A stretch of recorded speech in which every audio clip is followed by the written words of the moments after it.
Okay, so what we're going to look at today is we're going to review this trim kit that goes on the Delta multi-choice valve system, which is the valve system I like to use when I'm installing a new shower or a shower tub enclosure system, which is what is setting right here. I already have the discussion plate pushed on, which is part of your kit. Your kit is going to come with a new cartridge like this one. Every time you buy a trim kit, it will have a cartridge like this with it. So all you do is you are going to undo the two bolts, unscrew this, and you slide your cartridge in. Now obviously I have not attached this discussion plate yet, so all I would have to do is remove this little nut here and I could put my cartridge in. Now this is the unit that sets up top, which is your spray head, and you notice there's a big hole in it.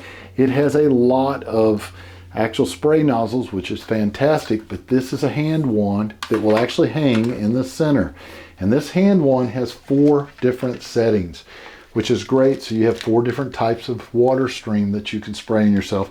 Plus you can remove the handle and use this, to spray your back or whatever you're wanting to do at the same time. Gives you a little bit more versatility. The construction of this thing is very nice. It feels like an aluminum, maybe plastic in some areas, but it's very well made. Love the color. There's actually a couple different options on colors as well. And it has a locking mechanism here so that you can actually turn the water totally off, like a soaping function here.